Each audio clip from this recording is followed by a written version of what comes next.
John Mayer has said that he really loves this one particular pick called BlueChip, and I've reviewed a BlueChip before, which is the big fat one with rounded edges, mostly because he said he likes the style of how they make them. However, this is the specific model that he uses, although it hasn't got his signature on, the TD35, which, for reference, looks exactly like a normal pick. Where are you? There you are. Look, see? Check it out. It's just a bit smaller than the previous one. However, I thought I'd try this to see if it makes a difference in terms of the sizing. Also, this one doesn't have rounded corners, obviously, because you're only going to play it facing downwards. But I wanted to try this one because it was much more like the shape of the traditional picks that I use. So just quickly, to give you an idea of the sound that we have rolling here, this is normal pick playing, just a bit of distortion, bit of crunch on a Gibson Les Paul Blueberry Burst.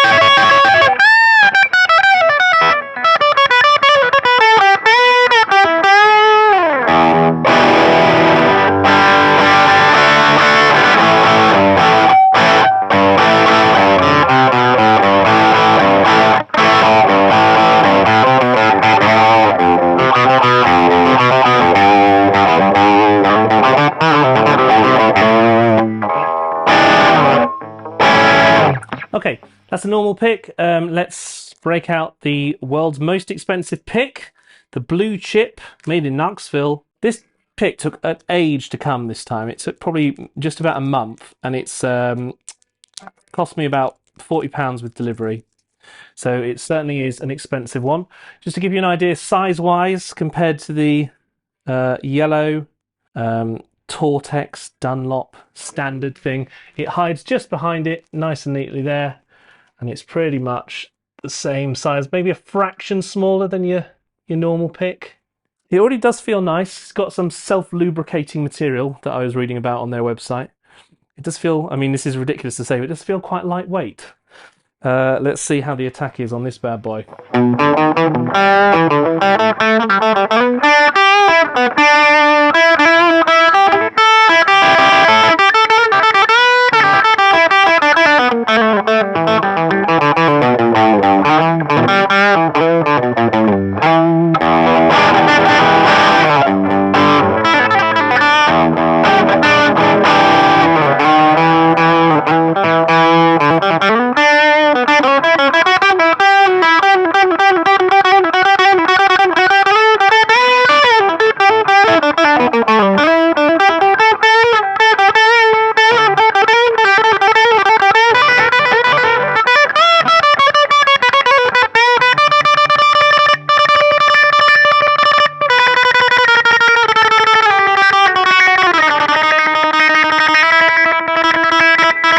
It's the same rule applies before. It does make you feel like you can play way faster than normal. Like, I don't think I can normally play that fast.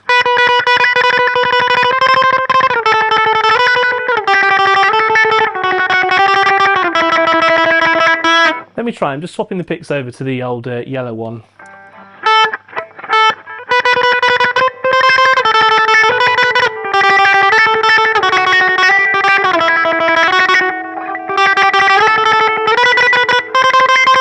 It's like a lot more resistance and a lot more catching with that than this one. It feels easier.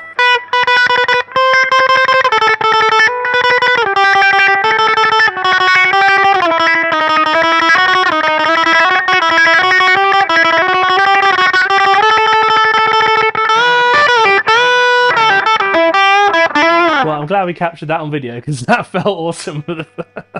so different to what I can normally play in terms of speed. I mean, I'm not particularly slow. I think I've got a reasonable speed.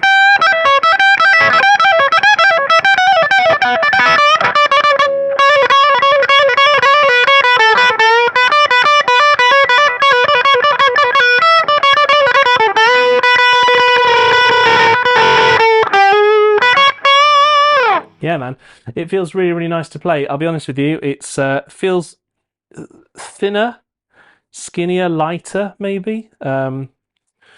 It does actually feel like sometimes I'm a bit worried about dropping it.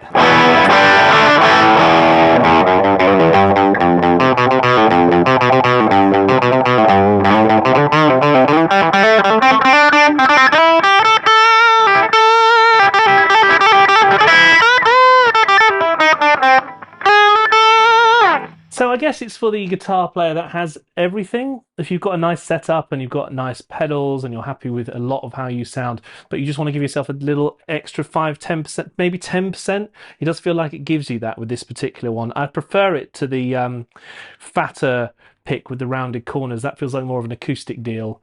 This one feels like it's properly designed for electric. So this is the BlueChip TD35.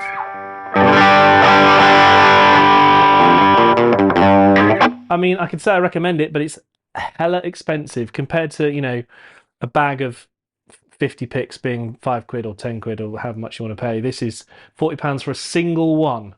But as I've discovered there, it gives me a little bit of an edge in playing. So I guess if you get a few, you could use them on a practicing at home basis. I mean, I suppose one of the other issues is that if you are using this all the time and then you turn up somewhere without the really expensive pick, are you going to feel like you're not playing very well because you haven't got your magic special one? So there is that to consider, but I'm all about, you know, buying gear that's worth it. And I think if you have the money and you're frustrated with your speed and you've been playing for a while, it might be worth considering this bad boy. So yeah, if you've got one, let me know what you think. Thanks for watching. See you again.